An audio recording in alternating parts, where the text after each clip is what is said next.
다른 여러가지 문제들 때문에 양국이 평화조약을 체결하기는 힘들다. 지난 5일 러일 정상회담에서 푸틴이 아베에게 한 말입니다. 푸틴 대통령은 향후 평화조약이 맺어지기를 희망하지만 양국은 오랫동안 지속된 입장 차이를 극복해야 한다며 불행하게도 군사와 국방, 안보 문제뿐만 아니라 미국 등 일본이 제3국과 맺은 관계 등에 문제가 있다고 밝혔습니다. 러시아와 일본은 쿠릴 열도를 둘러싸고 여전히 영토 분쟁 중입니다. 러일 양국은 아직도 2차 세계대전 이후로 70년이 넘게 평화협정을 맺지 않았는데 그 이유는 일본은 러시아에게 평화조약을 맺으려면 쿠릴 4개 섬을 줘야만 한다는 단서를 달았기 때문입니다. 하지만 푸틴은 전혀 그럴 마음이 없어 보입니다. 푸틴은 아베와 정상회담을 반나절 앞두고 특별한 가동 기념식에 참가했습니다. 일본이 그토록 달라고 하는 쿠릴 4개 섬 중의 하나인 시코탄에 신설된 수상 가공 공장 가동 기념식에서 중계 영상으로 참가한 것입니다. 푸틴 대통령이 총리나 강요에게 일임하지 않고 직접 쿠릴 4개 섬 행사에 참가한 것은 이례적인 행보로 교도통신은 푸틴 대통령이 쿠릴 4개 섬 개발을 강조하며 일본을 압박하려는 의도를 가진 것 같다고 보도했습니다. 실제로 이 같은 행보는 쿠릴 열도를 달라고 하는 아베에게 푸틴은 보란듯이 기선제압을 한 것으로 보였습니다. 일본 내에선 푸틴의 영상을 보고 발칵 뒤집혔고 임기 내 쿠릴 열도를 반환받겠다고 큰소리친 아베는 큰 망신을 당했습니다. 또한 이것은 푸틴을 우회적으로 경고하며 아베에게 쿠릴 4개 섬을 넘보지 말라는 것으로 해석되었습니다. 오랫동안 러시아가 쿠릴 4개 섬 반환을 거부했는데도 아베가 희망을 버리지 못하는 이유가 있습니다. 푸틴은 1990년대 후반 2001년에 가진 러일 정상회담에서 2개 정도는 돌려줄 수 있다는 뜻을 밝힌 적이 있었습니다. 하지만 거주민들과 구급파들에게 엄청난 비난을 듣고 푸틴은 말을 바꿨습니다. 푸틴은 절대로 쿠릴 4개 섬 중 하나도 줄 수 없다고 선언한 것입니다.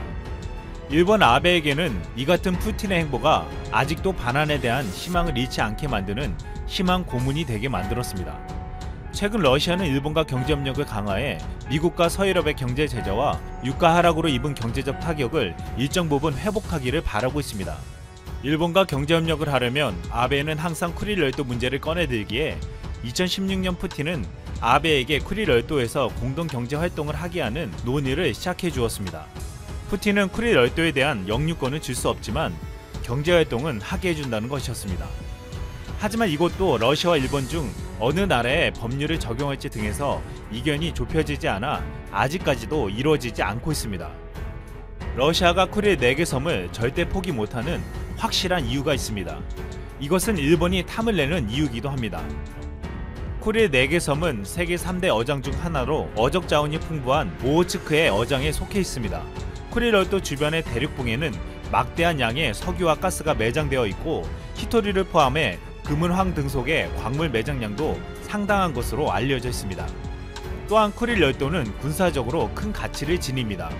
러시아의 이곳은 태평양으로 진출하는 극동의 전략 요충지로 푸틴을 일본에게 돌려줬을 때 미국이 주둔할 수 있다며 절대로 내줄 수 없다는 이유를 들기도 했습니다. 아베는 쿠릴 열도가 반환돼도 미국 배치는 일본 동의가 있어야 가능하다고 설득하고 있습니다. 하지만 최근 미국의 재래식 중거리 미사일에 한국과 일본 배치 가능성을 두고 푸틴은 불쾌감을 표시하며 미국과 군사협력 관계에 있는 일본을 압박했습니다. 푸틴은 동방경제포럼에서 일본과 평화조약 체결 협상은 어렵다고 하고 있지만 한국과는 손을 잡았습니다. 한국의 소재 부품 국산화를 돕겠다고 하며 공동투자펀드 설립을 검토하고 한러 FTA 체결을 추진하기로 했습니다. 그리고 삼성중공업이 러시아와 6조 원의 LNG 운반선을 계약했습니다. 국민들의 평균 연봉이 1억 5천만 원으로 세계에서 2번째로 높은 나라 카타르는 면적이 우리나라 경기도 정도의 인구수는 260만 명 정도밖에 되지 않습니다. 인구는 이렇게 적은데 석유 매장량은 252억 4,400만 배럴로 중국 다음으로 많으니 나라가 부유할 수밖에 없겠죠. 해마다 40조 원이 넘는 엄청난 무역 흑자를 기록하고 보시는 것처럼 전체 수출 중에서 90%가 LNG와 석유입니다. 축복받은 나라죠. 이렇게 돈이 남아 도는 나라의 복지 수준은 어떨까요? 팩트들만 말씀드릴 테니 100% 의심하지 마시고 귀를 활짝 오픈하시기 바랍니다. 자, 시작합니다.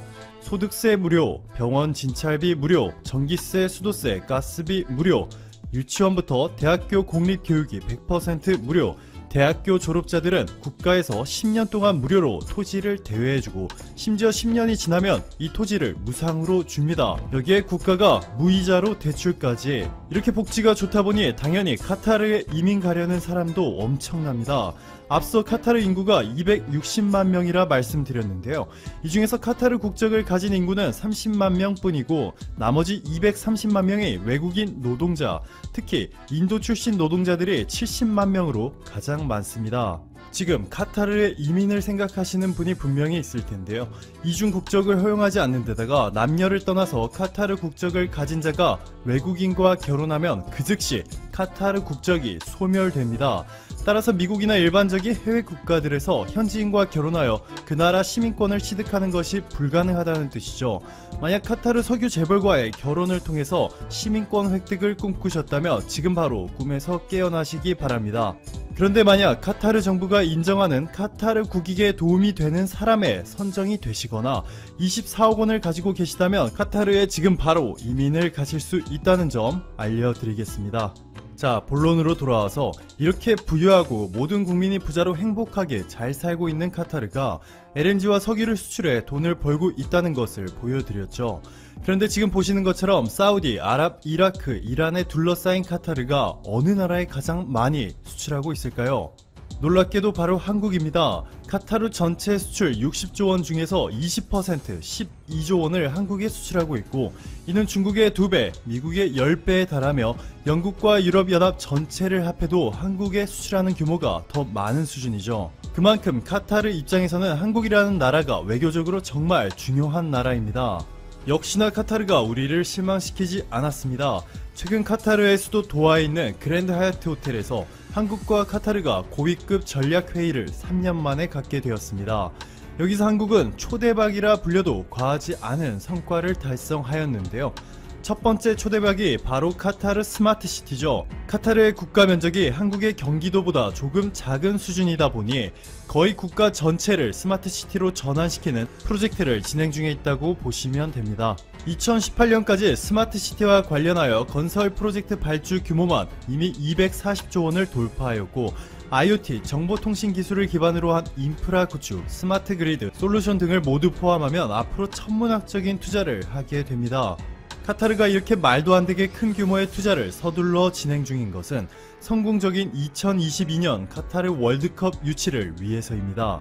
2022년 11월 21일부터 12월 18일까지 카타르에서 22번째 피파 월드컵이 열리는데요. 아랍권에서 열리는 최초의 월드컵이라 카타르에게는 의미가 남다를 겁니다. 자, 우선 카타르에서 진행되고 있는 초대형 프로젝트들의 규모를 보여드릴게요. 지금 보시는 10개의 프로젝트는 건설, 교통, 가스 분야인데 최소 8조 8천억 원부터 시작해서 54조 원짜리도 있습니다. 그리고 오른쪽에 보시는 프로젝트들이 현재도 진행 중이거나 아직도 투자 기회가 열린 사업들이죠. 기간들을 보시면 아시겠지만 월드컵 이후에도 완공되는 것들이 상당한데요. 단순히 2022 월드컵만 바라보고 스마트 시티들을 건설하는 것이 아니라 석유와 LNG 등의 천연 자원에 대한 의존도를 낮추고 새로운 성장 동력을 찾기 위해서 이러한 초대형 프로젝트들을 진행 중에 있습니다. 이 중에서 대표적인 스마트 시티 프로젝트는 수도인 도하에 붙어있는 계획도시죠. 루사일 시티 프로젝트와 지상 낙원이라 불리는 인공섬 펄 카타르가 있는데요. 두 곳에 투자된 금액이 이미 80조 원이 넘습니다. 인공섬 펄 카타르는 카타르 최초로 외국인이 부동산을 소유할 수 있는 곳이죠. 여러분이 아무리 돈이 많아도 외국인 신분으로 카타르의 부동산을 소유할 수가 없었는데 이곳이 유일하게 허가된 곳입니다. 가격은 나쁘지 않습니다. 지금 보시는 이 인공섬 한가운데 있는 방 3개 달린 50평 크기의 아파트가 230만 리알, 하나로 7억 5천만원 정도 생각하시면 됩니다. 지금이 프로모션 기간이라 그런지 아파트를 사면 중저가 자동차를 서비스로 지급하는 곳도 있으니 참고하시기 바랍니다. 지난 2014년까지 이미 한국 건설회사들은 총 103건을 수주하였고 규모는 21조 원이 넘습니다. 현대건설은 1조 2천억 원 규모의 루사일 고속도로 프로젝트와 3,700억 원짜리 신항만 공사를 공동 수주하였고 대우건설은 1조 원 규모의 뉴 오비탈 고속도로 공사, GS건설은 6,100억 원 규모의 메트로 1단계 레드라인 남부 노선 공사를 공동 수주, 현대로템은 2,500억 원 규모의 하수 처리 설비 공사, 그리고 KT는 카타르 국영기업인 오레드와 함께 54조 원 규모의 루사일 시티 프로젝트의 스마트 시티 운영 솔루션을 맡고 있습니다.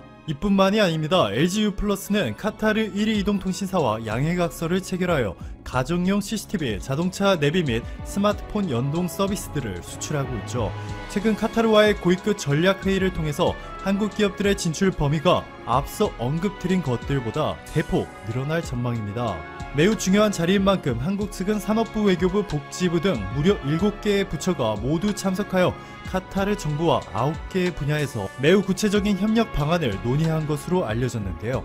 이미 한국 기업들이 수십조 원 이상의 누적 수주를 올리고 있는 건설과 에너지 분야 이외에도 한국의 정보통신 기술 등을 활용한 카타르와의 스마트시티 사업 협력 강화와 함께 교육, 보건의료, 스마트팜 농업 기술 등의 분야까지 함께 포함된 것으로 전해져 기쁨의 충격을 주었죠. 카타르의 대표 일간지 더 페니슬라의 보도에 따르면 림 모하메드 알 만수리 카타르 교통통신부 차관이 이렇게 말합니다. 카타르와 한국 정부는 카타르에서 열릴 2022년 피파 월드컵에서 사용될 지능형 교통 시스템 기술을 구축하기 위해서 긴밀히 협력할 것이다 라며, 이는 매우 중요한 일이고 한국은 이미 올림픽 경기를 개최한 경험이 있기 때문에 전문 지식을 공유할 준비가 되어 있고 우리는 한국이 충분한 능력을 가지고 있다고 믿고 있으며 우리는 한국이 카타르 시장에 접근할 수 있도록 발판을 마련해 주어야 한다 라고 전하고 있습니다. 우리의 예상보다 카타르가 더 적극적이고 우호적인 제스처를 보내고 있죠. 무엇보다 이번 협의를 통해서 한국과 카타르가 화력 및 신재생 전력 생산, 그리고 장애인 보조공학 기기 분야에 대한 양해각서를 실제 체결하였으며 건설과 에너지 분야에 집중되었던 한국 기업들의 카타르 스마트시티 수주가 이제는 한국의 ICT 첨단 기술을 활용한 분야로까지 대폭 늘어나게 됩니다. 자, 그런데 제목에서 대한민국 초대박이라고 하였는데 여기까지 이야기만 들어보면 초대박이라기보다는 그냥 대박에서 초대박 중간 정도로 보시는 것이 맞습니다. 그런데요, 초대박이라는 단어를 선택한 이유는 여기서 끝나지 않기 때문이죠. 카타르는 세계 1위 LNG 수출 국가입니다. BP 통계 리뷰에 따르면 지난해 수출한 LNG 규모가 무려 1048억 큐빅미터에 달하고요. 보시는 것처럼 전체 수출의 절반이 LNG이니 가치로 따지면 30조 원이 넘겠죠. 그런데 중요한 것은 이들이 세계 1위인지 아닌지보다는 앞으로 얼마나 LNG 생산을 늘릴 것이냐입니다. 아무리 많은 양의 LNG를 생산하고 있어도 생산량을 늘릴 계획이 없다면 추가로 한국으로부터 LNG 선박을 살 필요가 없기 때문이죠. 자, 그런데요, 때마침 카타르가 노스필드 익스펜션 프로젝트라는 것을 진행 중에 있는데, 쉽게 말해서 카타르가 80곳을 드릴로 새로 뚫어서 1년에 3,200만 톤의 LNG를 추가로 생산한다고 전하고 있습니다. 현재 카타르가 1년에 7,700만 톤을 생산하기 때문에 43%가 증가하게 되는 것이죠. 엄청난 규모입니다.